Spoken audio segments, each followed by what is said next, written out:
Eita est un raté qui ne croit pas en l'amour et veut vivre une vie paisible. Pourtant, tout change quand la fille la plus populaire le fait chanter pour qu'il soit son faux petit ami. Mais ils commencent lentement à tomber amoureux l'un de l'autre. Tout commence quand Masuzu entre en classe. Tous les gars et leurs bâtons restent figés car elle est trop canon, mais Eita est l'exception car il se fiche de son existence. Un peu plus tard, le prof entre et dit à tout le monde qu'ils vont changer de place car c'est un nouveau semestre. Comme Eita a fini premier aux derniers examens, il se retrouve au dernier rang, mais il aime ça car c'est confortable. Cependant, tous les garçons se mettent à paniquer lorsque Masuzu est assignée comme sa voisine de classe, car ils rêveraient tous de prendre la place d'Eita. Après cela, Masuzu salue poliment Eita et une fois qu'il lui répond, il reprend tranquillement sa lecture, ce qui agace encore plus les autres garçons jaloux. Le soir, Eita dîne avec Chiwa, sa meilleure amie d'enfance, et lâche qu'il est maintenant assis à côté de Masuzu. Quand Chiwa panique, Eita lui dit que rien ne se passera entre lui et Masuzu et qu'il en est certain. Pourtant, quelques jours plus tard, Masuzu arrive en classe et demande soudain à Eita de la raccompagner après les cours. Eita suppose immédiatement qu'elle lui tend un piège pour l'embarrasser, mais Masuzu prétend qu'elle veut juste qu'il la raccompagne car elle l'aime bien. Quand Eita refuse de la croire, Masuzu tente de prouver ses sentiments en lui disant à quel point elle veut qu'il la fourre. Mais quand toute la classe s'affole, Eita accepte de la raccompagner pour qu'elle n'aggrave pas les choses. Dès qu'ils sont assez loin de l'école, Eita s'éloigne de Masuzu et lui demande d'être honnête sur ses intentions. Au début, Masuzu fait l'idiote et prétend qu'il lui a fallu beaucoup de courage pour avouer ses sentiments en public. Mais quand elle voit qu'Eita n'y croit pas, elle arrête son petit jeu. Soudain, le vent souffle et sa jupe se soulève, permettant à Eita de voir son jardin secret par accident. Pendant qu'Eita panique, Masuzu reste nonchalante et veut seulement passer aux choses sérieuses. Elle révèle qu'elle a reçu des dizaines de déclarations de gars et qu'elle en a assez. Mais Eita ne voit pas le problème et suggère qu'elle sorte avec le meilleur gars sur sa liste d'attente. Cependant, Masuzu insiste sur le fait qu'elle ne peut pas sortir avec quelqu'un car elle trouve l'amour dégoûtant et ne veut pas en faire partie. Elle dit ensuite à Eita qu'elle veut qu'il soit son faux petit ami car elle sait déjà qu'il est anti-amour comme elle. Mais le gars refuse à cause de toute la pression que cela pourrait engendrer. Quand Masuzu comprend qu'il ne changera pas d'avis, elle sort un journal de son sac et commence à lire quelques passages. Il faut un moment avant qu'Eita ne réalise qu'elle lit son journal intime, qu'elle prétend avoir trouvé dans une encyclopédie en magasin. Eita se rappelle alors qu'il avait caché son journal dans ce livre, mais qu'il a oublié de le retirer avant de le vendre. Quand il essaie de lui arracher son journal, elle ne le laisse pas faire et s'en sert comme moyen de pression pour qu'il accepte d'être son faux petit ami. Alors qu'ils se tiennent la main pour rentrer, Chiwa les poursuit et demande pourquoi ils agissent comme un vieux couple. En entendant cela, Masuzu se demande d'où sort cette Chiwa. Alors, Chiwa crie qu'elle est une vieille amie d'Eita. Elle s'en prend ensuite à Eita, lui demandant pourquoi il ne lui a pas dit qu'il avait une copine, et Masuzu se demande si elle a besoin de sa permission. Chiwa dit oui, se vantant que même Megan Fox aurait besoin de son accord pour sortir avec Eita car elle le connaît depuis toujours. Cependant, Masuzu lui dit que la seule chose longue chez elle, c'est le temps qu'il lui faudra pour avoir des formes. Après ça, elle sourit et déclare officiellement qu'elle sort avec Eita, puis demande à Chiwa de bénir leur relation. Chiwa reste sans voix après cette scène et regarde avec douleur Masuzu s'en aller avec Eita. Le lendemain, elle passe ses nerfs en pratiquant le kendo et Eita s'inquiète pour elle car elle souffre d'une blessure interne. Chiwa rétorque que le médecin lui a seulement interdit les compétitions de kendo, elle est donc libre de faire ce qu'elle veut. Une fois l'entraînement fini, elle dit à Eita qu'elle va se trouver un petit ami cool et devenir la fille la plus populaire, mais Eita s'en fiche. À l'école, Eita parle à Kaoru, qui est un peu stupéfait qu'Eita est une petite amie, car c'est lui qui se disait toujours contre l'amour. Eita prétend être choqué aussi, mais il déteste se faire critiquer par les autres gars parce qu'il sort avec la fille de leurs rêves. Par curiosité, Kaoru évoque Chiwa et demande ce qui lui arrive, car il a remarqué qu'elle en fait un peu trop pour paraître mignonne. Eita sourit, car il sait déjà pourquoi Chiwa se comporte de cette façon.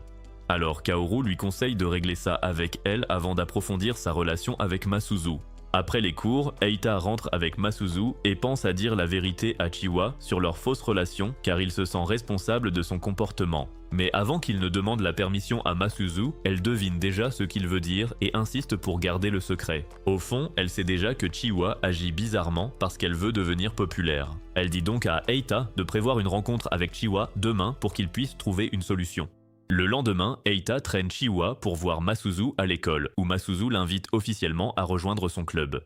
Elle souligne les problèmes de Chiwa avec la célébrité et se vante d'être une experte pour attirer l'attention des garçons, prétendant que c'est le journal Data qui l'a aidée, bien qu'elle ne précise pas que c'est le journal Data. Le pauvre garçon panique et tente de s'en emparer, mais Chiwa le retient, car elle est intéressée par ce que dit Masuzu.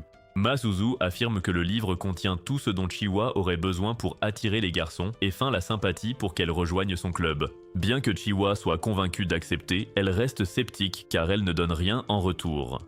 Alors Masuzu ajoute nonchalamment qu'elle sera seule avec Eita en privé si Chiwa ne rejoint pas le club. Entendre cela la touche car Chiwa ne veut pas qu'Eita devienne père d'ici la fin du semestre, elle accepte donc de s'inscrire.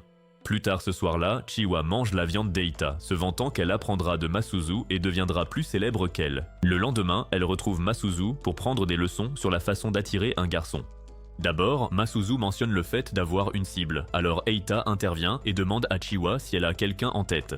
Chiwa prétend que non, mais mentionne ensuite un certain Sakagami de l'équipe de basket de l'école. Apparemment, il est le désir de toutes les filles parce qu'il est bien bâti là où il faut, mais Masuzu ne pense pas qu'il soit la meilleure cible.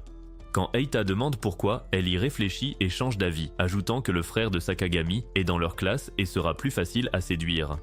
Pour attirer l'attention de Sakagami, Chiwa sort le journal d'Eita et lit un passage diabolique sur les guitares. Eita transpire à grosses gouttes en l'écoutant, car il ne pensait pas que ses écrits rendraient ainsi. Mais il reprend ses esprits quand Masuzu suggère à Chiwa de se faire passer pour une guitariste. Masuzu est convaincu que jouer de la guitare attire naturellement l'attention, mais lorsque Chiwa avoue qu'elle ne sait même pas jouer un morceau, elle lui tend une housse vide et lui dit de la porter partout pour donner l'illusion. Elle ajoute également qu'elle devrait se montrer plus ferme avec ceux qui tentent d'y toucher et apprendre des morceaux populaires afin de mieux donner l'image d'une véritable guitariste. Quelques heures plus tard, Eita est assis en classe, complètement stressé, fixant la porte avec anxiété car le frère de Sakagami est toujours dans les parages et il attend désespérément que Chiwa arrive. Chiwa arrive enfin avec sa grosse housse noire et il lui demande négligemment si elle a un concert. Avant qu'elle ne réponde, des filles s'approchent et lui demandent si elle fait partie d'un groupe. Elle nie et prétend qu'elle joue en solo de temps en temps pour entretenir le mystère. Elle réussit à faire illusion en jouant la guitariste pendant quelques minutes, mais finit par se trahir en hésitant, incapable de citer des groupes populaires. Eita est sur le point de se faire dessus, car il pense que Chiwa ne va pas s'en sortir. Pendant ce temps, Masuzu sourit comme si elle avait tout prévu pour que ça dérape. Bientôt, les filles demandent à Chiwa de leur jouer un petit morceau. Alors qu'elle refuse, le frère de Sakagami surgit et insiste pour qu'elle joue. Le voir de près fait battre le cœur de Chiwa, mais elle prend sur elle et improvise un air de rockstar. Après avoir perdu toute crédibilité, elle fait le signe de la paix et s'enfuit, morte de honte. Masuzu, elle, glousse de bon cœur, incapable de s'arrêter de rire de la bêtise de Chiwa. Plus tard, Eita gronde Chiwa pour avoir balancé sa housse car cela pourrait réveiller sa blessure. Elle s'excuse alors d'être allée aussi loin dans son jeu. Par curiosité, Chiwa demande à Masuzu ce qui l'a attiré chez Eita au départ. La fille dégénérée répond que c'est parce que Eita a regardé sous sa jupe. Alors qu'Eita essaie désespérément de s'expliquer, il se fait corriger et se retrouve forcé d'assister à toute la scène, tandis que Masuzu conseille Chiwa sur la façon d'attirer l'attention des garçons, ce qui transforme la situation en moment extrêmement embarrassant pour lui. Chiwa s'énerve et part aux toilettes en voyant Eita et Masuzu s'échanger des regards. En son absence, Masuzu devient jalouse et demande à Eita pourquoi il reste avec Chiwa. Eita explique que c'est une vieille amie et que malgré l'échec en classe, elle ne quittera pas le club. Il raconte qu'elle était la meilleure au kendo mais qu'elle a tout perdu suite à sa blessure. Elle a enfin trouvé une passion où s'investir, c'est pourquoi elle tient tant à ce club. Soulagé après avoir entendu cela, Masuzu se rapproche d'Eita et lui rappelle qu'il est son petit ami, insistant pour qu'il ne prête attention à aucune autre fille en sa présence. Le lendemain, lors d'une réunion du club avec Chiwa, elle propose de s'attaquer à quelque chose afin de gagner en popularité. Quand Eita lui demande contre qui ils vont se battre, elle se moque de lui puis sort son journal intime et commence à lire un passage embarrassant où il prétendait être un dragon de rang C dans une vie précédente, vaincu avant d'être réincarné dans ce monde. Pendant qu'elle lit à voix haute, Eita craque de honte, mais Masuzu l'ignore et continue sa lecture jusqu'à ce qu'il s'évanouisse. Une fois sa lecture finie, Masuzu dit à Eita et Chiwa qu'ils devront simuler une dispute pour attirer l'attention de leurs camarades. Elle propose d'écrire un script et dit à Chiwa qu'elle le jouera, Eita n'étant qu'un simple personnage secondaire. Environ 3 jours plus tard, le cœur d'Eita s'emballe alors qu'il attend que Chiwa arrive pour leur petite mise en scène. Dès que Chiwa déboule, elle joue la demoiselle en détresse de fantaisie et Eita lui donne la réplique, captivant toute la classe.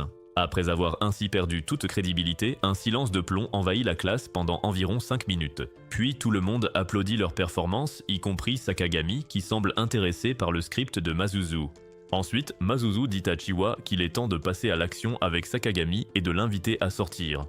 Elle pense qu'avec le jeu de Chiwa, l'intérêt de Sakagami a grimpé et elle est sûre qu'il ne pense qu'à elle. Au début, Chiwa semble sceptique à l'idée de faire le premier pas. Mais après réflexion, elle réalise qu'elle n'a rien à perdre, à part se faire rejeter. Elle accepte donc d'inviter Sakagami. Pour la méthode, Mazuzu suggère de glisser une lettre dans le casier de Sakagami et Chiwa accepte. Plus tard, en faisant des courses, Eita demande une dernière fois à Chiwa si elle veut vraiment inviter Sakagami et elle confirme. Après ça, Eita lui souhaite bonne chance et promet de fêter ça quand elle aura séduit Sakagami. Mais il ne remarque pas que Chiwa n'est pas totalement ravi de sortir avec lui. Le lendemain, Chiwa dépose sa lettre d'amour dans le casier de Sakagami et l'attend au rendez-vous prévu. Pendant qu'elle attend, Mazuzu et Eita observent, et ils sont choqués de voir Sakagami arriver. Sakagami va droit au but et dit à Chiwa qu'elle est mignonne, puis il l'invite au cinéma dimanche. Après avoir accepté, Chiwa rentre avec Eita et Mazuzu et reçoit des félicitations pour sa première conquête. Mazuzu explique que son succès vient des absurdités tirées du journal d'Eita, ce qui amène Chiwa à remarquer que la personne derrière ses écrits est étonnamment brillante. Eita est choqué d'entendre ça car il ne trouve rien d'intéressant dans son propre journal. Mais Chiwa insiste, trouvant cool que l'auteur ait cru en tous ses délires sans aucune crainte. Après cela, Chiwa remercie Mazuzu pour toute l'aide apportée. Et bien qu'elle feigne un sourire, Mazuzu remarque qu'elle n'est pas heureuse. Lorsque Mazuzu commente la situation, Chiwa rit en affirmant que tout va bien, mais Mazuzu perçoit qu'il y a quelque chose de plus profond et choisit de ne rien dire. Plus tard, Eita invite Chiwa à dîner chez lui pour fêter sa victoire, comme il l'avait promis. Mais quand Chiwa arrive, elle se demande bien pourquoi ils font la fête. Elle demande alors à Eita si ça ne le dérange pas qu'elle soit avec un autre, ce qui le choque car le but était justement de lui trouver un copain. Quand il dit qu'elle a eu ce qu'elle voulait, elle lui hurle dessus en pleurant car elle ne veut pas de Sakagami. Le fait qu'Eita ne comprenne pas sa tristesse lui fait regretter leur amitié. Lorsqu'elle dit que leur amitié craint, Eita craque et se demande ce qu'elle a, puis finit par souligner qu'elle est comme une sœur pour lui depuis qu'ils se connaissent. Chiwa se met à pleurer en entendant ça, car elle déteste qu'Eita ne la voit que comme sa famille. Quand Eita essaie de la consoler, elle repousse sa main d'un coup et s'enfuit de la maison. Il y a quelque temps, à l'époque de la blessure de Chiwa, Eita fut surpris de la voir chez lui, alors qu'elle devait être à l'hôpital. Chiwa a répondu qu'elle devait rentrer s'entraîner à marcher, alors Eita l'a aidée avec ses béquilles et l'a fait entrer. En discutant, Chiwa a dit que sa jambe serait guérie la semaine prochaine et qu'elle pourrait alors marcher normalement. Eita était ravie et a suggéré qu'elle reprenne le kendo, mais elle lui a annoncé que le médecin lui conseillait d'arrêter car sa blessure s'aggraverait. Eita se sent triste en entendant cela et pense que le médecin qui la soigne est incompétent, mais il est surpris lorsque Chiwa lui révèle qu'il est en fait considéré comme le meilleur de la ville. Chiwa lui dit qu'elle accepte la situation et lui demande quels sont ses projets. C'est là qu'il a parlé à Chiwa de ses parents, qu'il avait abandonnés après s'être trompés mutuellement et avoir divorcé. Il a aussi dit à Chiwa qu'il avait une tante qui pourrait s'occuper de lui car ses autres parents ne voulaient pas de lui. Quand Chiwa a appris qu'il resterait seul, elle s'est réjouie et l'a supplié de rester avec elle et il a accepté sans hésiter. Pendant le dîner, ils ont parlé de l'avenir et Chiwa a dit qu'elle trouverait autre chose que le kendo qui l'intéresserait. Eita l'a encouragé mais pensait qu'il mènerait une vie ennuyeuse car il n'était ni intelligent ni sportif. Cependant, après réflexion, il a déclaré qu'il deviendrait plus intelligent, qu'il serait médecin et soignerait la jambe de Chiwa. En entendant cela, Chiwa fond en larmes, et lorsqu'il réalise que c'est à cause de ses paroles, il lui promet de travailler dur, de devenir le meilleur élève de l'école, puis médecin, afin de pouvoir un jour la sauver. Cela a fait sourire Chiwa et elle a retrouvé le moral, promettant d'attendre Eita peu importe le temps que cela prendrait.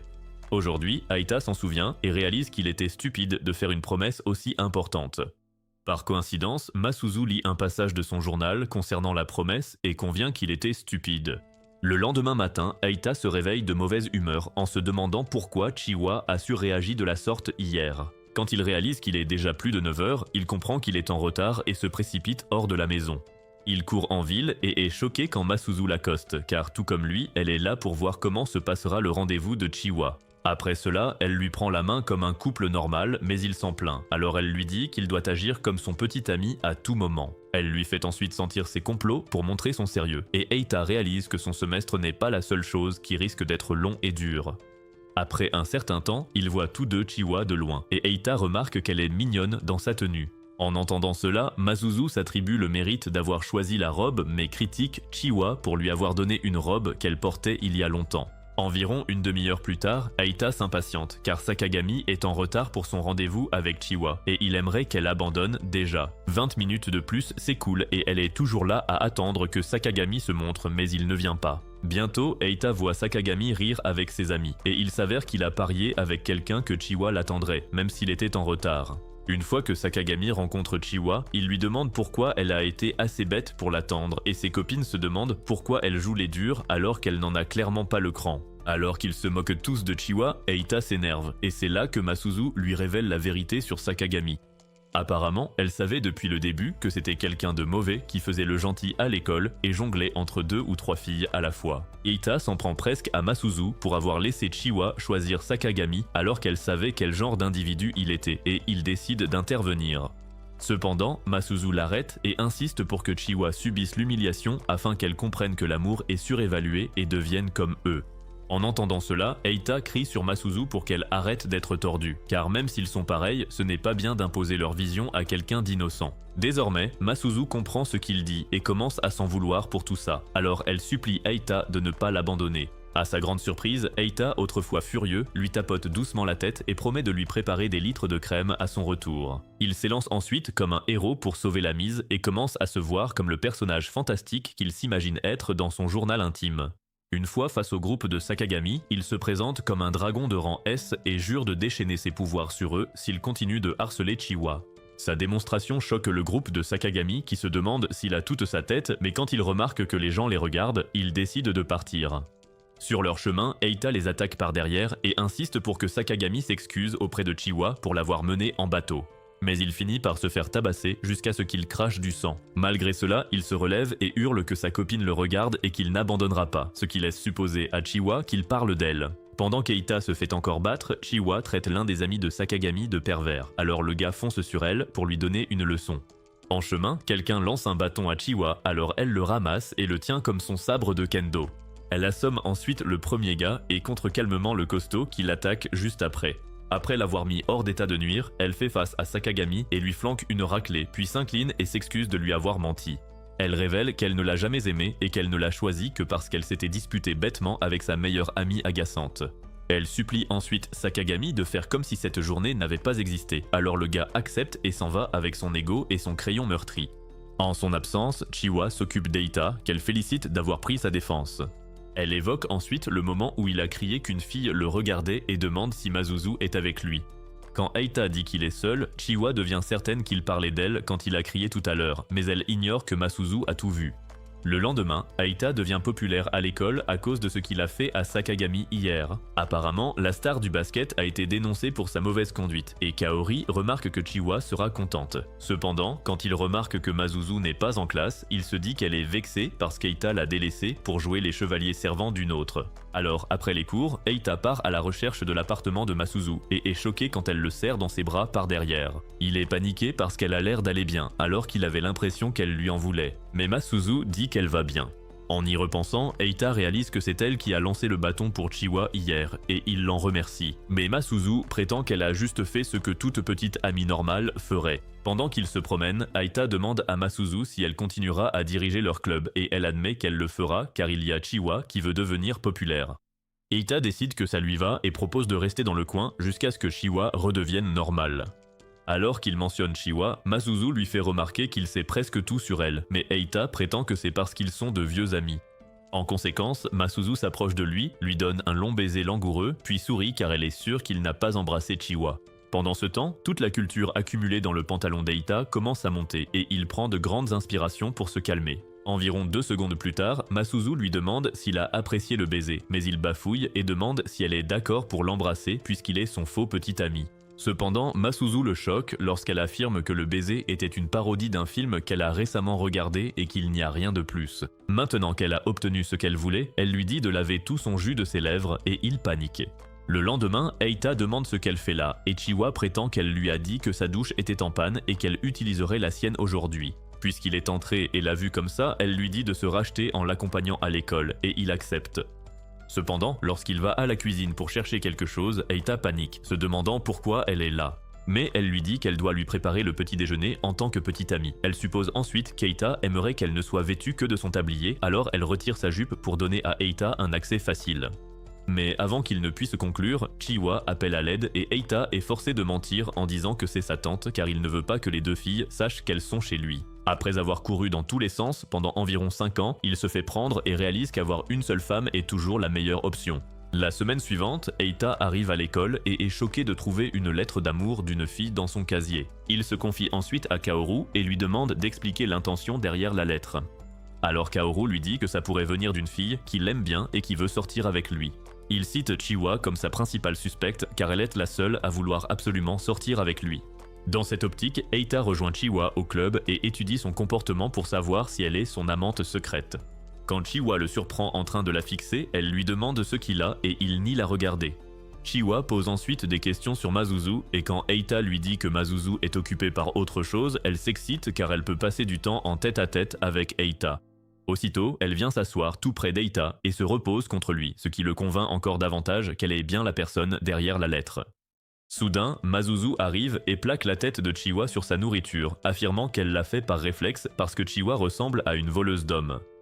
Quand Chiwa s'en remet, elle s'en prend à Mazuzu pour lui avoir plaqué la tête comme ça, mais Mazuzu la fait taire en lui rappelant qu'elle essayait de faire la cour à son petit ami. En y repensant, Chiwa soutient qu'elle flirtait avec Eita parce qu'elle s'entraînait à ce qu'elle ferait quand elle aurait enfin un petit ami. Mazuzu répond qu'elle devra lire l'intégralité d'un certain livre plein d'intrigues avant de pouvoir devenir populaire.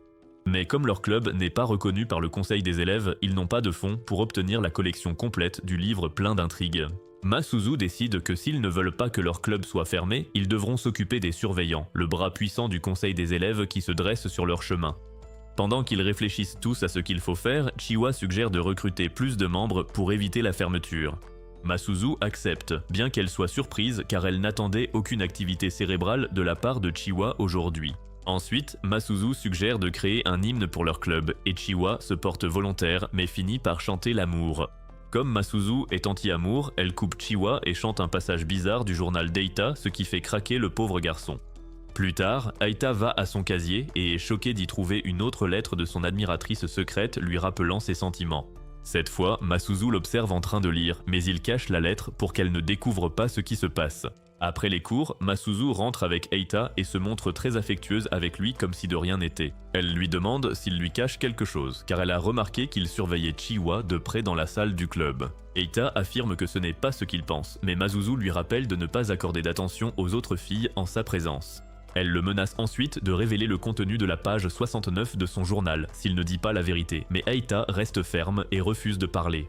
Cela donne à Mazuzu l'impression qu'il tient vraiment à Chiwa. Mais avant qu'elle ne l'attaque, une fille nommée Mana arrive et attire son attention. Apparemment, c'est la petite sœur agaçante de Mazuzu envoyée par leur père qui est furieux qu'elle sorte avec un garçon. Tout en taquinant Mazuzu, Mana promet de parler à leur père pour qu'il ne se fâche pas contre elle. En entendant cela, Mazuzu tremble de peur et quand Eita le remarque, il se demande ce qui se passe. Avant de partir, Mana dit à Mazuzu qu'elle aimerait avoir Eita pour elle seule en échange de son aide avec leur père. Elle embrasse ensuite Eita et quitte le parc, laissant Mazuzu sous le choc. Une fois Mana partie, Eita demande à Mazuzu pourquoi elle tremble, mais elle lui crie d'arrêter car il a aussi des secrets. Le lendemain, Eita remarque que Mazuzu est totalement absente en classe. Lors de l'entraînement de natation, Mazuzu refuse d'entrer dans la piscine, mais après qu'Eita la convainc avec des paroles rassurantes, elle finit par céder et entrer dans l'eau. Sur le chemin, tous les garçons commencent à s'emballer, excités à l'idée de se rapprocher des filles, leur imagination partant déjà dans tous les sens. Mais 5 secondes après être entré dans la piscine, Mazuzu a du mal à nager et finit par se noyer. Après l'avoir sortie de l'eau inconsciente, Eita voit qu'elle ne répond pas et prend son courage à deux mains pour lui faire du bouche à bouche. Au coucher du soleil, Mazuzu se réveille à l'infirmerie et trouve Eita assis à ses côtés. Elle commence par se moquer d'elle-même pour sa noyade, puis s'excuse pour son comportement de la veille.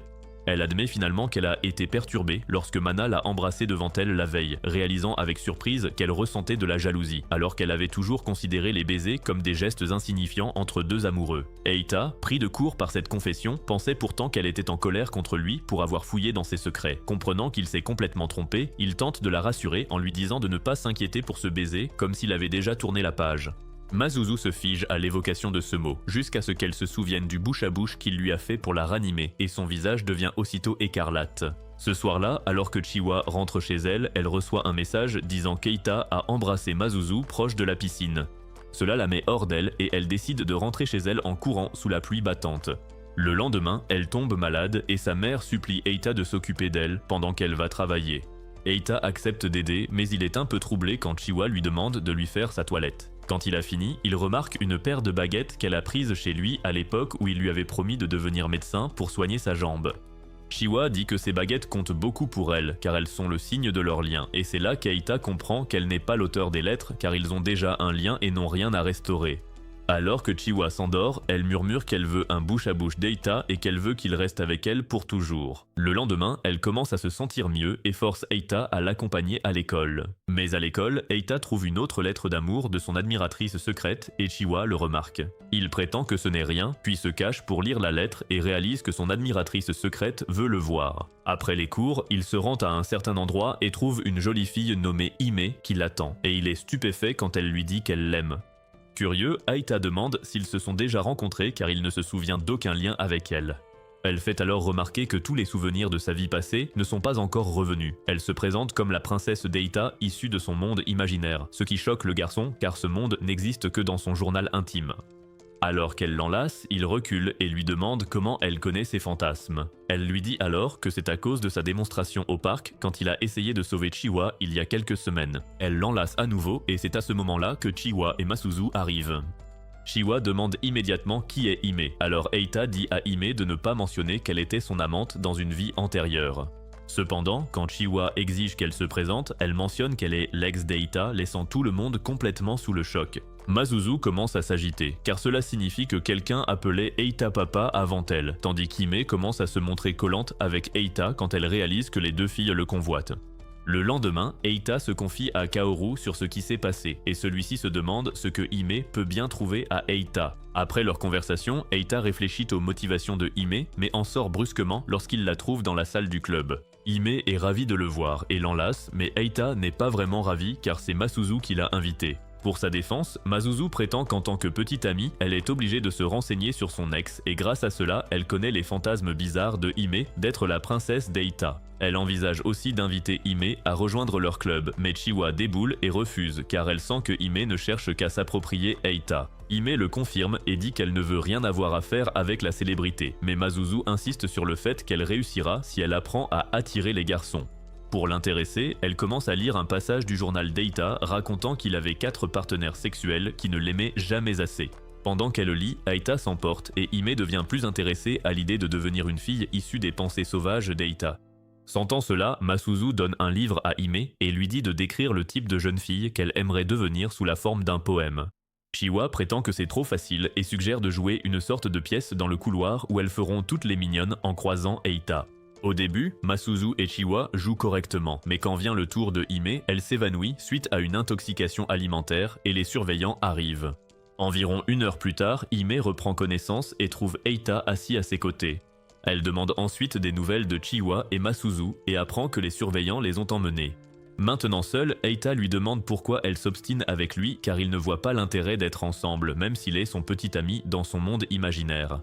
Hime répond qu'elle gardait un mince espoir avant d'arriver dans cette école que ce serait une nouvelle expérience pour elle, mais une fois ici, rien n'avait changé. Cependant, tout a changé quand elle a vu Eita se battre pour sauver Chiwa de Sakagami, car sa présence a coloré son monde gris.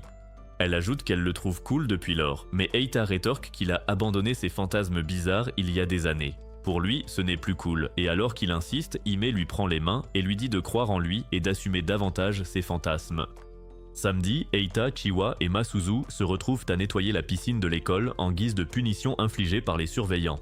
Masuzu jure de se venger des surveillants. Pendant ce temps, Eita s'en donne à cœur joie en fixant ses vêtements mouillés. À un moment donné, Mana arrive avec son garde du corps et exige l'attention de Masuzu. D'abord, elle taquine Chiwa sur sa mignonnerie, mais Masuzu s'en lasse et lui dit d'en venir au fait. Mana dit qu'elle est venue s'excuser car elle n'a pas pu convaincre son père de laisser Masuzu rester dans son école. Elle sourit et dit à Masuzu que son père veut qu'elle rentre et qu'il a menacé de l'expulser de son appartement si elle refuse. Cela énerve Masuzu qui hurle qu'elle ne veut pas de son père près de chez elle, mais réalisant qu'elle n'a pas le choix, elle décide de quitter l'école et de rentrer avec Mana. Sa décision met Chiwa en colère et elle s'énerve encore plus en apprenant que Mana est la petite sœur de Masuzu. Par curiosité, Eita demande à Masuzu où se trouve sa maison et elle mentionne la Suède, ajoutant qu'elle ne reviendra plus jamais au Japon si elle part. Elle dit ensuite à Eita qu'elle ne l'aime plus et rompt sur le champ, disant à Chiwa qu'elle peut le garder. Bien que l'idée d'être avec Eita plaise à Chiwa, elle déteste que Masuzu abandonne si facilement et lui court après pour la raisonner. En son absence, Hime arrive avec un poème terminé sur la fille qu'elle aimerait être et insiste pour qu'Eita le lise afin qu'elle puisse rejoindre son club malgré leur punition. Avant qu'Eita ne puisse lire le poème, Mana s'en empare et commence à se moquer du désir de Hime d'être une princesse modèle. Elle éclate de rire et traite Hime de ringarde, ce qui fait pleurer la pauvre fille. En voyant cela, Eita s'énerve et tente de reprendre de force le poème à Mana, mais son garde du corps l'arrête. Malgré cela, il hurle sur Mana pour qu'elle arrête de se moquer des fantasmes des gens, et révèle même qu'il en a lui-même d'insensé. Il dit ensuite à Mana de s'excuser auprès de Hime, et c'est alors que Masuzu arrive et ordonne à Mana de cesser de harceler Eita avec son garde. Alors qu'Eita reprend ses esprits, il s'approche de Hime et la félicite pour son joli poème, mais lui dit que le meilleur moyen de s'exprimer est d'utiliser des mots. À ce stade, Mana en a assez et tente d'interrompre, mais Eita lui dit de la boucler car il s'occupe des affaires de son club. Cela énerve Mana qui lance son garde aux trousses d'Eita, mais cette fois, Hime s'interpose et lui dit de ne pas attaquer Eita. Elle crie qu'elle a enfin trouvé sa place avec Eita et qu'elle ne veut pas qu'il soit blessé. De plus, elle aimerait passer de bons moments au club avec Masuzu et Chiwa. Entendre cela déclenche un déclic chez Masuzu qui change d'avis sur son départ de l'école et fait un doigt d'honneur à Mana. Avant de laisser partir la petite peste, Masuzu lui dit de s'excuser auprès de Hime, mais Mana s'y refuse obstinément. Cependant, quand Masuzu lui rappelle qu'elle est sa sœur aînée, Mana se souvient de sa place et s'excuse auprès de Hime. Après cela, Masuzu lui dit de dire à leur père qu'elle ne partira nulle part, mais Mana hurle que leur mère ne reviendra jamais et que Masuzu finira par souffrir et pleurer si elle reste dans cette école. Elle s'en va ensuite avec son garde et juste après, Eita s'évanouit d'épuisement. À son réveil, Masuzu lui dit qu'il n'est pas malin de s'en prendre à sa famille, mais Eita répond qu'il s'en fiche éperdument car il ne voulait pas que sa relation avec elle se termine ainsi. Après avoir entendu cela, Masuzu sourit et s'appuie sur son épaule, mais Chiwa et Hime gâchent ce qui aurait pu suivre en faisant irruption dans la pièce sans frapper. Il s'avère que Hime a écrit une lettre de candidature officielle pour rejoindre le club d'Eita et en tant que présidente du club, Masuzu approuve la demande de Hime et tout le monde l'accueille au club. La semaine suivante, Eita se réveille un jour à l'école et est choqué de se retrouver au lit avec Hime. Alors qu'il se demande si elle l'a vidé de son énergie, il réalise qu'il s'est passé quelque chose car ses vêtements sont abîmés. Hime lui dit qu'il était à un Hakutu de recracher son yaourt et mentionne qu'ils sont destinés à être ensemble. Mais quand Eita demande ce qui s'est passé, elle ne cesse de lui répéter que c'était sa première fois. Cela donne une mauvaise impression à Eita et ses pulsions s'éveillent au moment où Hime l'enlace, dévoilant ses charmes. Mais à sa grande surprise, Chiwa et Masuzu commencent à frapper à la porte et menacent de l'enfoncer si personne n'ouvre. Avant qu'Eita ne se mouille, Hime se dirige vers la porte et l'ouvre aux filles. Masuzu entre en exigeant des excuses d'Eita, mais elle est choquée de constater que seule Hime se trouve dans la pièce. Quand elle demande où est Eita, Hime dit qu'elle est seule, mais Masuzu soutient qu'elle a entendu Eita faire des bruits de joie depuis l'autre classe et qu'elle est venue ici pour le trouver. Hime prétend que les oreilles de Masuzu pourraient mal fonctionner et ment en disant que c'est une rafale de vent qui a causé le bruit. Pendant ce temps, Eita se cache derrière un rideau et ne remarque pas que Masuzu l'a déjà repéré. Alors que Masuzu ignore Hime et s'approche du rideau, Eita commence à trembler car il est cuit si elle le voit. Mais Fuyumi du conseil des élèves entre et demande ce qu'ils font à l'infirmerie. Elle s'en prend à Masuzu pour ses activités de club bizarre et la traite de mauvaise influence pour Hime, car Hime était une élève modèle avant de rejoindre le club, mais maintenant elle n'est plus qu'une fille en manque qui veut la saucisse d'Eita. Après ça, elle dit à Masuzu que son club est fermé et qu'elle devrait déguerpir et ne plus revenir. Sa décision énerve Chiwa, qui demande alors à la fille pourquoi elle est si impolie avec elle. Chiwa sourit et suppose que Fuyumi est jalouse de leur club parce qu'elle et Hime essaient de devenir populaires. Masuzu soupçonne la même chose et commence à interroger Fuyumi qui s'emporte et prétend avoir un petit ami nommé Mikael à l'étranger. Après s'être vantée, elle demande des nouvelles d'Eita et Masuzu ment en disant qu'il est déjà rentré chez lui. Cette question pousse Chiwa à se demander ce que Fuyumi veut à Eita, mais Fuyumi lui fait un doigt d'honneur et s'en va. Au fil des jours, la fermeture du club de Masuzu devient officielle. Les vacances d'été commencent, ce qui réjouit Eita puisqu'il n'aura plus à gérer les drames de Masuzu. Il commence des cours d'été pour s'améliorer à l'école, mais le premier jour, il est choqué d'y trouver Fuyumi. Pour une raison inconnue, Fuyumi lui demande s'il sera assidu tout l'été, et quand il répond oui, elle s'enthousiasme. Cependant, elle reprend ses vieilles habitudes et se montre impolie envers Eita pour qu'il ne pense pas qu'elle l'apprécie. Plus tard, Kaoru dit à Eita qu'il connaît Fuyumi et révèle qu'ils étaient dans la même classe à l'école primaire. Il trouve aussi bizarre que Fuyumi suive des cours d'été, car ce n'est pas son genre. Mais après réflexion, il affiche un sourire suspect. À l'heure suivante, Kaoru parle à Fuyumi, mais quand Fuyumi remarque qu'Eita la regarde, elle rougit, bien qu'Eita n'y prête aucune attention. Le soir même, en dînant avec Chiwa, Eita mentionne que Fuyumi suit les cours d'été avec lui. Cela choque Chiwa, qui se demande comment Fuyumi a le temps pour l'école alors qu'elle est censée avoir un petit ami à l'étranger. Elle demande ensuite à Eita si quelqu'un d'autre que Masuzu lui a déjà proposé un rendez-vous, il dit non d'abord, puis se corrige en disant qu'une fille l'a fait autrefois. Chiwa lui propose alors d'aller voir un feu d'artifice avec elle dans quelques jours, mais Eita insiste pour rester étudier, ce qui l'énerve. Après le repas, Masuzu l'appelle et menace de révéler la page 420 de son journal s'il ne la rejoint pas au parc ce soir-là. Le message terrifie Eita qui court jusqu'au parc en se demandant pourquoi Masuzu le convoque ainsi à l'improviste. D'abord, Masuzu dit à Eita qu'il s'est rapproché de Fuyumi au cours d'été et veut qu'il trouve des dossiers sur elle pour pouvoir rouvrir son club. Elle dit que les camarades de Fuyumi n'ont jamais entendu parler de Mikael, son prétendu petit ami, et pense qu'elle mentait, c'est pourquoi elle veut qu'Eita prouve qu'il n'existe pas. Le lendemain, Eita est en classe et se demande comment il va s'y prendre, mais il sort de ses pensées pendant la pause déjeuner. Kaoru le rejoint et commence à dire à quel point Fuyumi est géniale, mentionnant même qu'elle a rejeté tous les garçons qui lui couraient après. En entendant cela, Eita croit qu'elle a vraiment un petit ami, mais il ne remarque pas que Kaoru essaie de le caser avec Fuyumi. Quand Kaoru voit qu'Eita n'est pas intéressée, elle s'en va, traîne Fuyumi à leur table et essaie de la pousser à engager la conversation avec lui. Au début, Fuyumi fait l'indifférente, mais elle se détend quand Kaoru lui fait signe de donner quelque chose à Eita.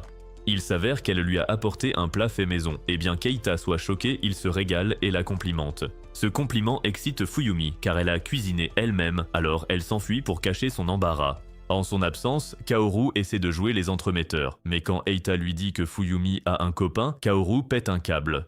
Plus tard, Kaoru force Eita à dîner avec lui et Fuyumi, alors ils s'arrêtent dans un restaurant sur le chemin du retour.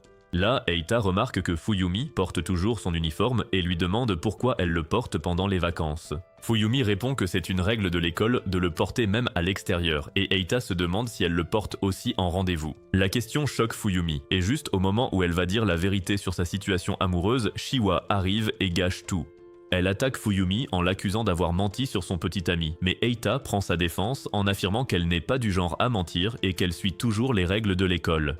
Au fond d'elle, Fuyumi se sent coupable, mais au lieu de dire la vérité, elle s'enferme dans son mensonge et affirme qu'elle a bien un petit ami jusqu'à ce que Hime fasse son apparition.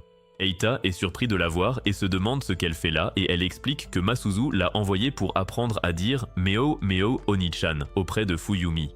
Fuyumi prend ça pour un compliment et se vante que les gars bavent pour lui baiser les pieds et qu'elle a plus de corps que Bonnie Blue. Kaoru la regarde, sidérée par ses bêtises, et soupire, réalisant que les femmes sont impossibles à prévoir. Après ça, Fuyumi demande à Eita ce qu'il a pensé d'elle quand il a appris qu'elle avait un petit ami. Mais quand Eita lui demande pourquoi, elle panique, lui dit d'oublier et il lui dit au revoir avec un sourire. Tel un messager, Eita raconte à Masuzu tout ce que Fuyumi leur a confié au café, mais elle reste convaincue qu'elle ment et insiste pour trouver un moyen de rencontrer ce fameux Mikael. Fatiguée de l'avoir douté constamment, Eita lui fait remarquer que tant qu'elle continuera ainsi, leur conflit ne pourra jamais se terminer. Il essaie de la pousser à lui faire confiance et soudain, Masuzu se calme et explique que comme sa vie est un mensonge, elle a du mal à faire confiance. Eita l'interrompt pour lui dire qu'il ne croit pas à ses problèmes de confiance car sa relation avec Hime et Chiwa prouve le contraire. Masuzu est touchée par les mots d'Eita, alors elle lui fait un bisou et le remercie pour sa délicatesse. Le lendemain, après les cours, alors qu'Eita repense à la mission de détective de Masuzu, Kaoru et Fuyumi arrivent pour organiser un rendez-vous. Fuyumi, complètement prise au dépourvu par la situation, s'énerve soudainement et, dans un accès de colère, frappe Kaoru. Ensuite, elle dit d'une voix particulièrement agressive à Eita qu'il a vraiment beaucoup de chance de la revoir aujourd'hui. Chez Eita, Chiwa, lisant un magazine sur le canapé, accuse Eita d'être le petit espion de Masuzu. Même si c'est vrai, Eita nie, avant de souligner qu'utiliser le secret de Fuyumi pour sauver le club est du chantage. Mais Chiwa, peu intéressé par sa réponse, se redresse pour montrer à Eita une pub pour des charmes d'amour. Et pendant qu'elle jacasse sur le contenu de la publicité, Eita lit comment utiliser les charmes d'amour et les incantations pour les activer. Quand Eita souligne que le charme d'amour est bidon, Chiwa insiste sur le fait qu'il y a des preuves qu'il fonctionne partout à l'école. Le lendemain, Eita retrouve Kaoru qui pousse Fuyumi à lui dire bonjour, ce qu'elle fait timidement. Quelques instants plus tard, Kaoru montre à Eita un dépliant pour un feu d'artifice, et pendant qu'Eita l'examine, Fuyumi lui demande prudemment s'il compte y aller avec Masuzu. Eita répond que non, et Fuyumi demande à nouveau s'il y va avec les autres filles. Lorsque Eita lui dit qu'il prévoit de les repousser, Fuyumi s'enthousiasme soudainement, convaincu que son porte-bonheur amoureux est en train de faire effet. Son énergie inhabituelle fait tomber Eita et sa chaise au sol. Et quand il se relève, Fuyumi demande à Eita avec qui il va voir les feux d'artifice.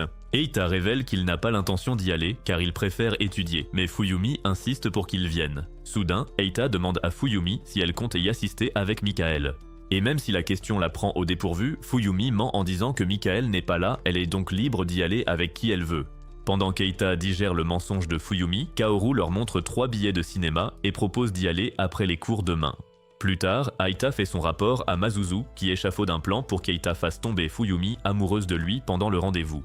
Elle ajoute habilement que si Michael est vraiment son petit ami, ils peuvent utiliser les accusations d'infidélité contre elle et en faire leur marionnette. Eita tente de discuter avec Masuzu, mais celle-ci sort nonchalamment son journal et le lit aux filles, ignorant Eita qui s'effondre à côté d'elle. Apparemment, Eita, qui adore écrire des fantasmes sur ses coups de cœur, avait écrit sur Tanaka, la présidente du conseil des élèves. Dans son histoire, il dépeint Tanaka comme une fille qui lutte avec son manque de confiance en elle. Il endosse le rôle de consolateur et assure à Tanaka qu'elle s'en sort bien. Et tout à coup, Tanaka lui avoue son amour. Eita admet qu'il est aussi amoureux d'elle. Sa conscience entre en surcharge d'excitation et fait irruption dans sa bulle de fantasmes où elle frappe le tableau, débite des bêtises et sort de la classe en larmes, ignorant Eita qui gémit de regret sur la table. Masuzu ordonne à Chiwa de faire équipe avec Kaoru pour transformer le rendez-vous d'Eita en double rendez-vous, pendant qu'elle les suit pour prendre des photos compromettantes d'Eita et Fuyumi. Le lendemain, Eita retrouve Fuyumi. Et pendant qu'il lui parle, Chiwa surgit de nulle part pour dire à Kaoru qu'elle veut les accompagner. Alors qu'ils marchent vers le cinéma, Fuyumi, faisant référence à la fois où Eita lui a demandé si elle portait l'uniforme lors de rendez-vous, lui demande soudain ce qu'il pense de sa tenue. Et quand Eita lui dit qu'elle est mignonne, Fuyumi rougit et essaie d'entraîner Eita. Incapable de suivre, Eita lui demande de ralentir. Elle essaie de conclure un accord pour qu'ils se tiennent la main, mais avant que quoi que ce soit n'arrive, Chiwa les sépare. Pour excuser ce comportement bizarre, Eita explique que Chiwa est une vieille amie. Et au téléphone, Masuzu dit à Chiwa d'arrêter d'interférer avec la mission. Mais Fuyumi trouve bizarre que Chiwa soit une vieille amie d'Eita. Dans le cinéma, Masuzu ordonne immédiatement à Eita de faire plus d'efforts. Par coïncidence, une scène effrayante apparaît, poussant Fuyumi à s'agripper à lui, mais Chiwa le saisit aussi avec une force inconnue. Alors que le film continue, Fuyumi et Chiwa bouillent de colère en voyant à quel point l'intrigue ressemble à leur situation avec Eita. Masuzu se joint aux critiques, et Fuyumi se sent soudainement émue car elle s'identifie à l'un des personnages. Après le film, Eita tente d'interroger Fuyumi sur son émotion au cinéma, mais elle minimise et l'écarte. Le lendemain à l'école, quand Eita ramasse un livre étrange, Fuyumi se précipite mais fait tomber les livres d'Eita. Fuyumi ramasse vite un livre au hasard, et peu après son départ, Eita réalise qu'elle s'est trompée de livre. Comme prévu, le curieux ouvre le livre et lit les secrets et fantasmes de Fuyumi sur un garçon nommé Takan. Soulagée d'avoir évité la honte, Fuyumi ouvre le livre qu'elle tient pour réaliser qu'elle a pris le mauvais. Eita suppose que Fuyumi aime la poésie comme lui après en avoir lu une partie et se demande si Takan est Michael. Fuyumi fonce dans la classe, voit qu'il lit son journal et le poursuit dans toute l'école pour le récupérer. Eita est acculé et alors qu'il panique devant la porte, Fuyumi lui saute dessus et il tombe dans un bureau. Au bureau, Fuyumi pleure car Eita a lu ses fantasmes et lui dit de se moquer d'elle, mais Eita refuse. Il s'excuse d'avoir lu son journal et déclare qu'il ne rira jamais des fantasmes d'autrui car il en a aussi. Il se met à agir comme un héros d'anime isekai gênant, faisant rire la déléguée de classe embarrassée. Après avoir bien ri, Fuyumi se penche vers Eita et le remercie de lui avoir remonté le moral. Elle lui demande soudain s'il a fait pareil pour Chiwa et Eita lui demande comment elle est au courant. Fuyumi explique que toute l'école en parlait, puis se rapproche et dit qu'elle veut cacher son visage un instant. Peu après, Fuyumi demande à Eita ce qu'il a lu, et quand il ment en disant n'avoir lu que les poèmes, elle le reprend. Eita s'excuse de l'avoir froissé et propose de lui en acheter un nouveau. Fuyumi réfléchit quelques secondes à l'offre d'Eita avant de lui proposer de faire autre chose pour elle. À la maison, Chiwa demande à Eita s'il va voir le feu d'artifice le lendemain. Eita lui rappelle que non, et Chiwa en fait toute une histoire. Le lendemain, Fuyumi arrive chez Eita en costume et lui demande de la suivre pour voir le feu d'artifice. Dans la rue, le duo se remémore ses souvenirs d'enfance. Quand Fuyumi aperçoit une écluse, elle et Eita se précipitent pour aller l'examiner. L'écluse rappelle à Eita l'époque où lui et Chiwa y pêchaient des seaux entiers d'écrevisses. Après ce saut dans le passé, Eita et Fuyumi traversent un village familier entouré de lucioles. En continuant leur chemin, Eita reconnaît cet endroit lié à son passé. Alors qu'il demande à Fuyumi pourquoi ce lieu lui est si familier, elle lui montre le feu d'artifice. Eita lui prend la main et monte les marches pour montrer le feu d'artifice à Fuyumi d'un meilleur point de vue. En admirant le spectacle, Fuyumi explique que c'est Eita qui avait trouvé cet endroit et lui en avait parlé. Elle l'appelle Takan avant d'expliquer qu'elle lui a donné ce surnom quand ils étaient en classe étoile. Fuyumi se penche vers Eita pour lui demander s'il se souvient de quelque chose, et soudain, un souvenir de leur enfance refait surface dans son esprit. Il la reconnaît alors comme une ancienne amie, et elle lui explique que Kaoru avait essayé d'utiliser son surnom pour raviver sa mémoire, mais que cela n'avait pas fonctionné. Surpris, Eita demande si Kaoru connaissait aussi leur passé, et Fuyumi lui confirme que c'est le cas. Elle avoue qu'en déménageant après la maternelle, elle n'a jamais eu son adresse ni son numéro, mais à son retour, elle le voyait sans cesse flirter avec les filles. Eita nie avoir flirté, mais Fuyumi, jalouse, rappelle que même si elle l'a connu en premier, Chiwa passait pour sa vieille amie, et ça l'a blessée de n'être que la déléguée. Fuyumi ajoute que Masuzu est aussi devenue sa copine, et sa colère explose soudainement quand elle lui demande de combien de filles il a besoin. Avant qu'Eita ne se défende, Fuyumi lui assure que ça n'importe plus puisqu'il se souvient d'elle maintenant. Elle sort un vieux contrat de mariage tout froissé datant d'il y a 10 ans et lui demande d'y apposer son sceau. Eita tente de nier, mais le souvenir de sa promesse faite il y a 10 ans l'envahit soudainement. Lorsqu'il mentionne Michael, Fuyumi finit par avouer que Michael était une pure invention. Eita la réprimande pour ses mensonges, et Fuyumi l'accuse de l'avoir oublié et forcé à feindre de ne pas l'aimer. Eita comprend que le Takane du carnet, c'est lui, et il en meurt de honte.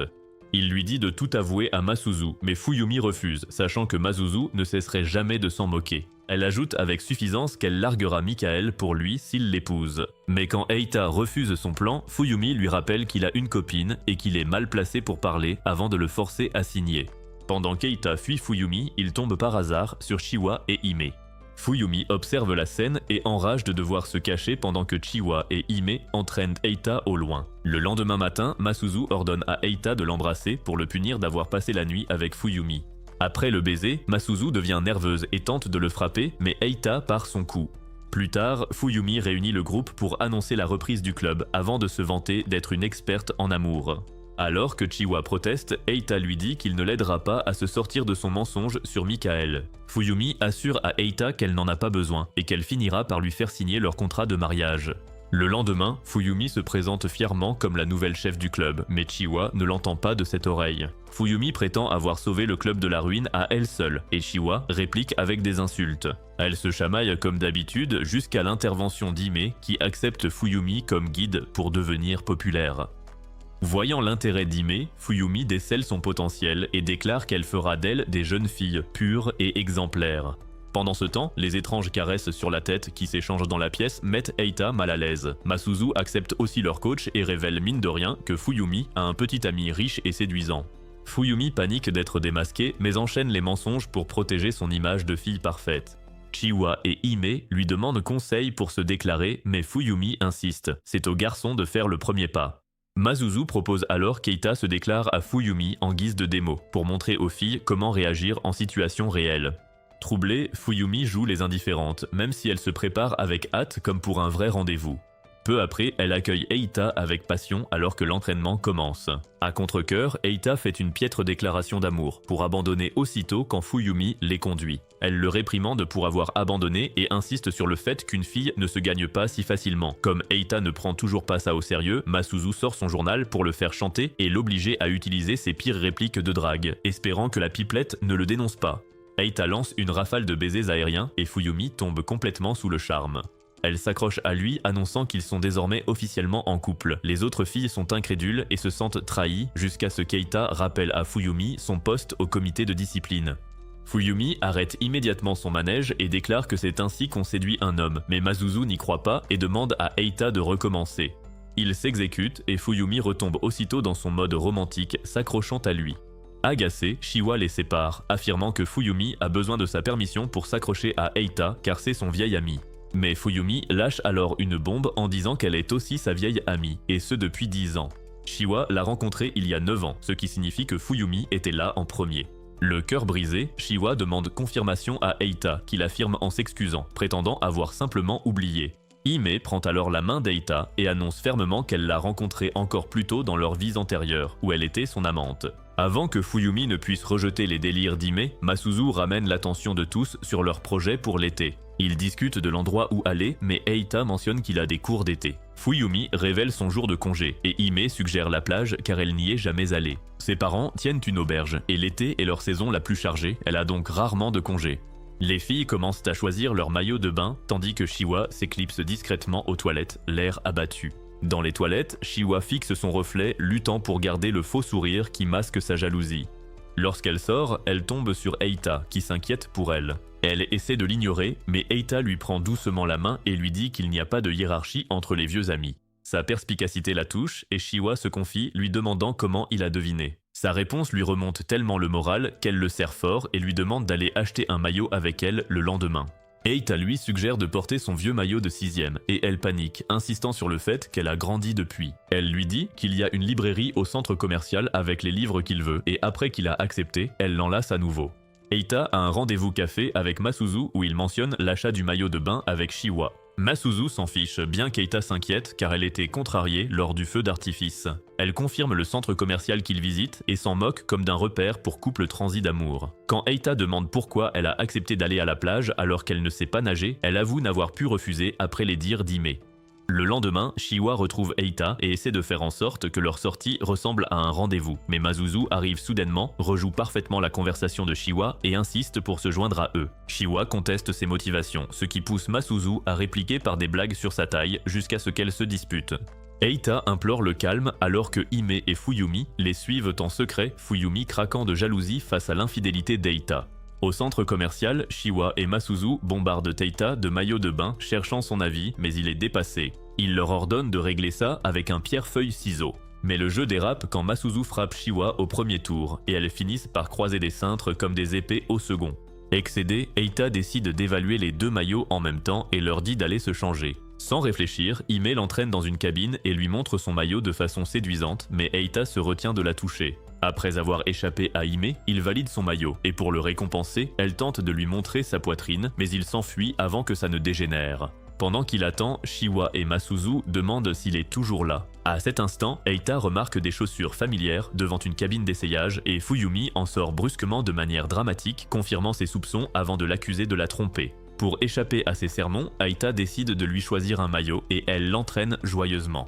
Peu après, Shiwa, espérant montrer ses nouvelles formes, et Masuzu sortent, mais Eita a disparu. Ailleurs, Fuyumi apparaît en robe de mariée, demandant à Eita de l'épouser. Alors qu'il espère une discussion normale, les autres filles débarquent et l'accusent de s'être enfuie avec une autre. Leur colère est stoppée quand Fuyumi leur rappelle la règle de l'école sur l'uniforme en sortie alors qu'elle porte une robe de mariée. Peu après, Eita définit l'ordre de ses rendez-vous avec les filles selon les 4 saisons, excluant Fuyumi. Les autres la taquinent sur l'envoi de photos en maillot à son prétendu petit ami, et elle réalise qu'elle s'est sabotée. Plus tard, Eita remarque qu'elle boude, et après lui avoir fait une légère remarque, il décide de choisir un maillot de bain à sa place. Elle le serre fort, ce qui pousse Shiwa à l'accuser de tricherie et à menacer de la dénoncer, tandis que Fuyumi bafouille des excuses. Eita demande ensuite à Masuzu si elle est fatiguée, mais sa réponse anti-amour lui fait se demander pourquoi elle est venue. Elle admet avoir moins de souvenirs avec lui que les autres. Eita espère en créer de nouveaux, mais Masuzu se moque de leur lien fictif. Le soir, le groupe rentre à pied en discutant de leur projet pour la plage. Eita s'interroge sur le budget, mais Fuyumi bloque le plan de Masuzu d'utiliser les fonds du club, compromettant leur voyage. C'est alors que Seiko arrive et Eita l'accueille chaleureusement. Elle complimente l'énergie de Shiwa et s'informe sur leur club avant de se présenter comme la tante d'Eita. Elle demande ensuite nonchalamment laquelle est la petite amie d'Eita. Masuzu se manifeste, mais Seiko voit clair dans son jeu et demande à Eita qui il aime vraiment. Les filles se figent quand Seiko dit que la relation d'Eita et Masuzu est fausse, mais Eita nie aussitôt, affirmant qu'ils sortent ensemble. Il s'efforce de la convaincre, mais Seiko sent toujours quelque chose d'étrange, bien qu'elle laisse tomber car elle est affamée. Peu après, Seiko dévore le plat préparé par Eita et s'endort instantanément. Eita explique que c'est normal pour elle et la couvre délicatement d'une veste. Hime suggère de s'éloigner pour ne pas la déranger, mais Eita dit qu'elle se réveillera de toute façon dans 30 minutes. Ensuite, il refuse à Hime de voir sa chambre et remarque Fuyumi qui rôde comme une détraquée.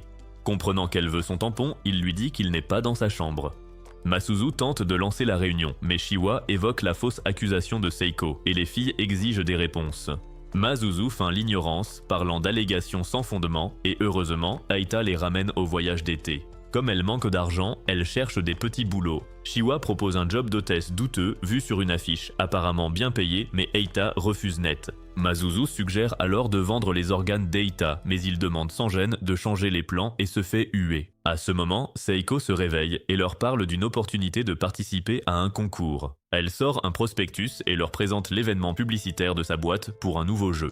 Après qu'elle dévoile le type de jeu qu'elle développe, cela pique la curiosité de Hime tandis que Fuyumi espère qu'il ne contienne pas de contenu trop inapproprié. Seiko révèle que c'est pour tous les âges et taquine la tsundere du groupe. En voyant le flyer, Shiwa dit que c'est pour les filles amoureuses, ce que Seiko confirme en disant qu'elles aiment Eita sauf Masuzu. Seiko espère que les trois filles s'inscriront car elles manquent de participantes. Masuzu l'interrompt, rappelant qu'elle est la petite amie d'Eita et demande pourquoi Seiko l'a exclue. Seiko dit que son intuition n'a pas détecté d'amour, un don acquis en créant tant de personnages épris. Puisque Masuzu refuse d'accepter le verdict, Seiko décide de tester ses sentiments à l'aide d'une application développée par son entreprise qui s'appuie sur les données de plus de 10 000 utilisateurs, principalement des adolescents et des jeunes adultes. Seiko implique aussi les autres filles qui acceptent de passer le test. Seiko demande ce qu'elle ferait si leur coup de cœur recommandait un manga. Une fois les résultats analysés, Fuyumi est classée comme la plus amoureuse. Complètement gênée, elle se met à bafouiller et finit par avouer ses sentiments pour Eita avant de prendre la fuite. Chiwa, arrivée en seconde position, demande des explications. Et Seiko révèle que l'analyse la place dans la catégorie « simple ami ». Chiwa s'avoue vaincue et Seiko explique à Hime pourquoi elle finit troisième. Masuzu est dernière. Sa réponse était trop parfaite pour quelqu'un qui sort avec lui depuis moins de 4 mois. Comme elle ne lâche pas l'affaire, Seiko finit par accepter qu'elle participe au concours et lui promet de la reconnaître officiellement comme la petite amie d'Eita si elle remporte la victoire. Masuzu accepte et les autres filles aussi, avec Eita comme récompense. Le soir, Seiko voit Eita lui préparer un panier repas et se demande pourquoi ses parents ont délaissé un si brave garçon. Prenant une bière, elle lui demande s'il veut faire de sa vie un harem ou un champ de bataille. Elle le conseille pour les deux options, et Eita dit n'en vouloir aucune, mais Seiko insiste quand même. Quand il évoque Masuzu, Seiko se montre plus perspicace qu'il n'y paraît et lui demande ce qu'il lui trouve. Il cite des traits superficiels, puis Masuzu lui envoie un message pour l'inviter à sortir. Avant qu'Eita ne file, Seiko le prévient que Masuzu est comme une fleur empoisonnée avec des épines. Plus tard, Eita retrouve Masuzu au parc et devine que les propos de Seiko l'ont touché. Il voit qu'elle dîne d'un truc louche et propose de cuisiner, mais elle refuse, disant que les amoureux utilisent la nourriture pour séduire. Eita s'inquiète pour sa santé, mais elle le rembarre, parlant comme un héros de jeu louche. Alors qu'ils marchent ensemble, Masuzu l'interroge sur sa tante, qu'Eita décrit comme un gamin piégé dans un corps d'adulte, mélangeant toujours la réalité et les jeux. Masuzu admet que Saeko a brisé sa confiance en ses talents d'imitation et se demande pourquoi Eita semble déprimée alors que rien de tout cela ne l'affecte, mais il affirme être son complice jusqu'à ce qu'elle lui rende son journal. Masuzu l'accuse d'être un voleur de cœur et jure de gagner le concours pour que tout le monde la reconnaisse comme sa petite amie.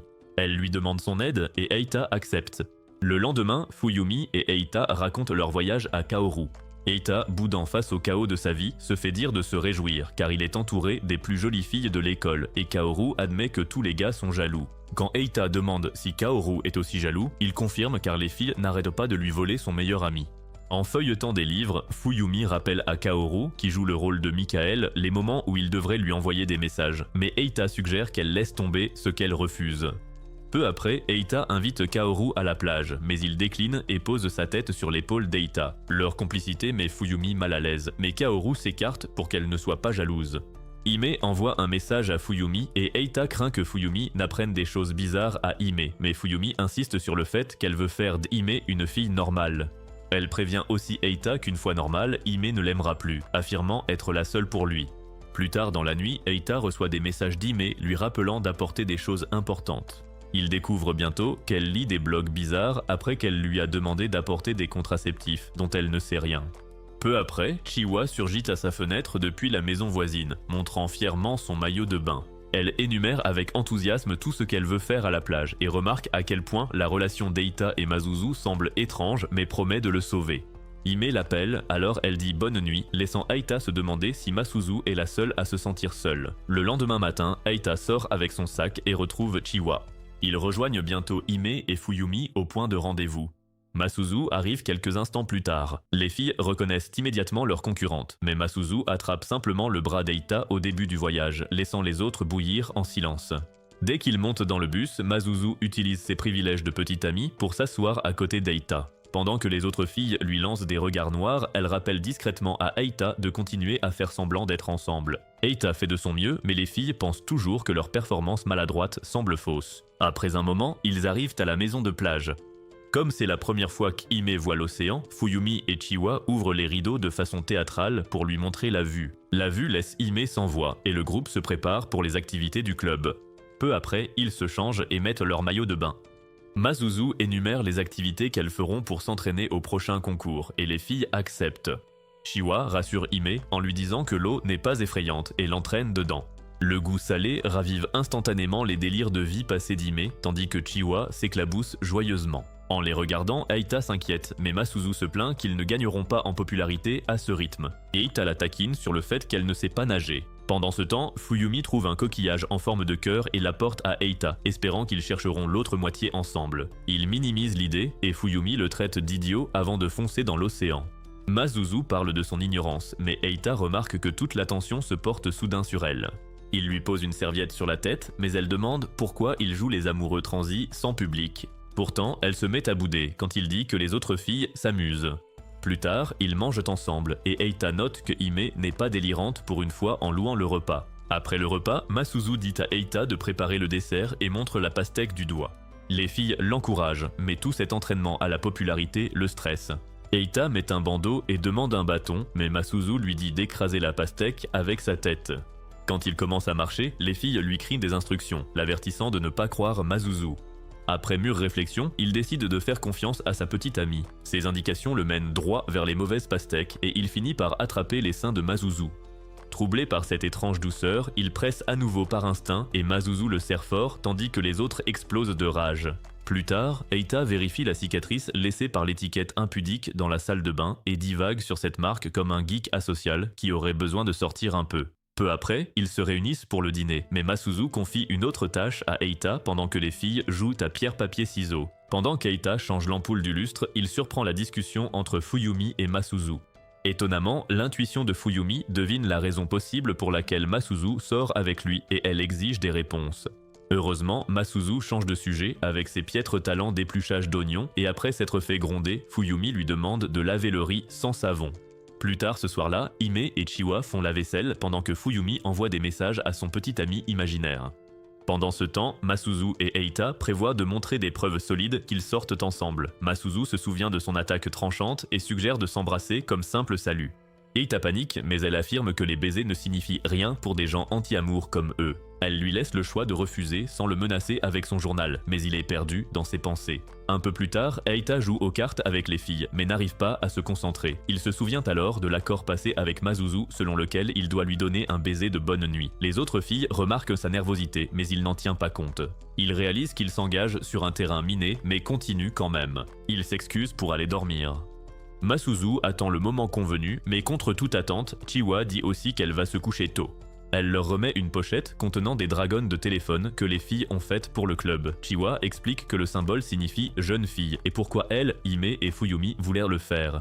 Eita se demande pourquoi il a été exclu, mais Chiwa le traite de pipelette et étonnamment, ce geste fait sourire Masuzu. Plus tard, Eita s'excuse de ne pas l'avoir embrassé, mais Masuzu dit qu'elle aurait détesté ça dans cette situation. Elle admet que le cadeau l'a émue et lui rappelle sa terrible nature, affirmant qu'elle ne peut pas gagner le concours. Masuzu accepte la défaite et Eita suggère qu'elle se retire, mais elle prétend que ce ne serait pas juste pour Chiwa à qui elle l'a volé.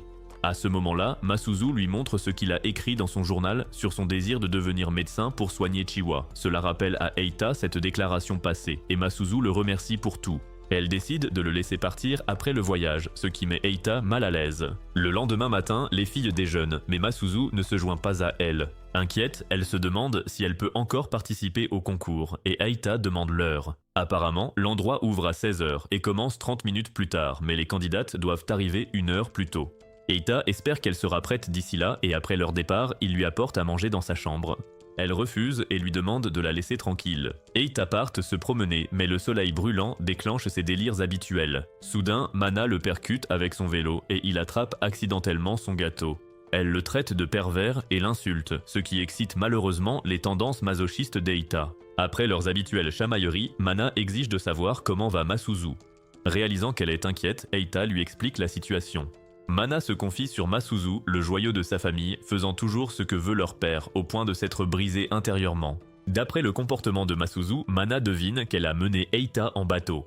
Eita l'admet à contre-cœur, mais prétend que ce n'est pas si grave. Mana le remercie sincèrement d'aimer sa sœur, puis dit que seul un complice peut rester avec une menteuse. Eita réalise ce qu'il doit faire et sprinte vers le lieu du concours. Pendant ce temps, Saeko accueille la foule et anime l'événement comme une présentatrice de jeux télévisés sous caféine. Dès que Mana dit que seul un complice peut rester avec une menteuse, Eita fonce vers le lieu du concours. Pendant ce temps, Saeko accueille la foule pour cet événement tant attendu. Eita arrive au moment où Saeko appelle la première candidate, Chiwa, sur scène. Ignorant les bavardages de la foule, Chiwa se présente avec assurance. Quand Saeko lui demande de qui elle est amoureuse, Chiwa décrit Eita comme quelqu'un sur qui elle a toujours compté. Après avoir ouvert son cœur, elle le remercie et lui déclare haut et fort son amour. La foule applaudit alors qu'elle quitte la scène et Saeko appelle la deuxième candidate, Hime, mais elle est introuvable. Eita suppose qu'elle est paralysée par le trac jusqu'à ce qu'elle apparaisse soudainement derrière lui, disant qu'elle n'y arrive pas. Alors qu'il tente de la calmer, Fuyumi monte sur scène et réprimande la froussarde qui tente de s'échapper. Désespérée, Hime demande à Eita comment effacer sa peur. Utilisant ses habituelles bêtises sur sa vie passée, Eita la motive, puis elle l'enlace soudainement et se confesse. Elle dit avoir changé depuis leur rencontre et veut être son premier choix, mais se contentera du second, même s'il la déteste. Après toutes ces déclarations tremblantes, Eita la serre dans ses bras et l'assure qu'il ne la détestera jamais. Soudain, Eita remarque les applaudissements et voit que l'attention est portée sur eux. Seiko le taquine et repasse la confession de Hime sur le grand écran pendant que la foule l'acclame bruyamment. Saeko invite ensuite la troisième candidate, mais Chiwa et Fuyumi confrontent Eita pour s'être éclipsée avec Hime. Pendant que le concours continue, Eita est étiqueté comme tricheur et puni. Peu après, Saeko appelle la 12e participante, Masuzu. La foule loue son apparence, bien que Chiwa balaie cela d'un revers de main comme étant normal. Saeko lui demande de se présenter, mais Masuzu s'excuse, expliquant qu'elle a perdu le droit de concourir car son petit ami l'a larguée. Les filles exigent immédiatement des explications d'Eita, mais il les ignore et se dirige vers la scène.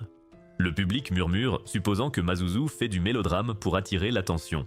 Eita monte vers elle et lui demande pourquoi une princesse de glace comme elle se montre si déprimée. Il lui rappelle qu'elle est la présidente du club et lui montre le bijou de portable qu'ils ont fabriqué. Se frayant un chemin dans la foule, il lui dit de continuer à jouer la comédie avec lui. Surprise, Masuzu demande pourquoi il est là, mais la caméra se tourne vers lui alors qu'il dit qu'il devrait tout recommencer à zéro, choquant les autres filles. Masuzu soutient que ça ne changera rien car de vraies filles l'aiment, mais Eita dit qu'il ne mérite pas leurs sentiments. Puis, devant tout le monde, il déclare son amour à Masuzu et explique comment il a craqué pour elle en allant vers la scène. Elle ne saisit pas tout à fait, alors il ajoute qu'une fille terrible comme elle a besoin d'un gars terrible comme lui. Masuzu avoue l'avoir toujours détesté sans raison et espérait qu'il verrait ses défauts, mais le rencontrer a tout changé. Des larmes coulent sur ses joues et Eita demande si elles sont vraies, mais même elle l'ignore. Avant qu'elle ne réponde, il la serre contre lui dit de rester sa petite amie et l'embrasse passionnément devant tous. À la fin du concours, la fillette qui a déclaré son amour à son père a gagné et seule Chiwa du club a eu une mention. Ce soir-là, aucune des filles n'a rejoint Eita pour le dîner. Le lendemain, Eita s'éveille et trouve Masuzu allongé sur lui, fixant le visage du gars qui l'a dupé. Elle demande si sa confession était réelle, mais Eita donne une réponse sarcastique. En voyant qu'il est sérieux, elle se met à énumérer ses défauts, se rabaissant elle-même tout en avouant malgré tout qu'elle l'aime. Ensuite, elle se blottit contre lui, très affectueuse car c'est réel, mais Eita se demande si elle n'a pas perdu la tête.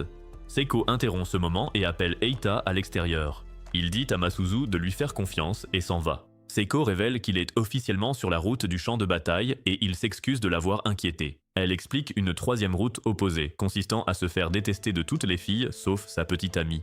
Plus tard, Eita se rappelle l'avertissement de Saiko et commence sa mission. D'abord, il frappe chez Hime et l'appelle en utilisant son identité de vie antérieure. Quand elle ouvre, elle le tire à l'intérieur, pleurant son chagrin d'amour de la veille. Elle demande s'il a retrouvé ses souvenirs, et Eita invente une histoire où il n'est qu'un villageois aux faux souvenirs. Cette histoire absurde excite Hime, et malgré ses efforts pour la décourager, elle l'enlace et gérera le chaos émotionnel plus tard. Ensuite, Eita rend visite à Fuyumi, qui le laisse entrer à contre-cœur. Il lui demande le formulaire de mariage qu'elle lui avait imposé auparavant. Elle l'apporte, mais il n'arrive pas à le déchirer et remarque son ours en peluche. Fuyumi explose, demandant comment il a pu oublier l'ours Murata, le meilleur ami présenté en classe étoile. Elle pleure, et alors qu'Eita cherche un mouchoir, le papier lui coupe le pouce et du sang tombe sur le formulaire. Fuyumi s'illumine, déclarant que cette marque de sang est un engagement légal plus fort qu'un baiser. Incapable de la calmer, Eita accepte son deuxième échec. Enfin, Eita trouve Chiwa sur la véranda et elle a déjà accepté la réalité puisqu'il sort avec quelqu'un. Elle dit n'avoir aucun droit d'être en colère car il travaille dur pour devenir médecin pour elle. Elle avoue avoir pleuré hier soir car elle sentait qu'il s'éloignait d'elle. Elle se demande si elle peut s'améliorer pour rivaliser avec Masuzu et attirer son attention. Voyant son désespoir, Eita s'avance pour la rassurer, mais Chiwa en profite pour se rapprocher et lui voler un baiser, expliquant qu'il a baissé sa garde en pensant qu'elle ne pourrait pas l'atteindre. Elle révèle avoir grandi récemment, puis lui déclare son amour, comme d'habitude. Masuzu apparaît soudainement derrière eux, demandant à se joindre à la fête. Chiwa essuie ses larmes et lui dit de mieux cerner l'ambiance. Alors qu'elle se fusille du regard, Eita comprend que Saiko avait raison, il est déjà en plein champ de bataille. C'est tout pour la vidéo d'aujourd'hui. Si vous êtes encore là, dites en commentaire si vous validez Fuyumi ou non. Laissez un like et abonnez-vous à la chaîne si vous voulez que je poste l'Unplotted de Masuzu. Mais n'oubliez pas de regarder la vidéo suivante. Ce sera peut-être votre nouveau récap d'anime préféré.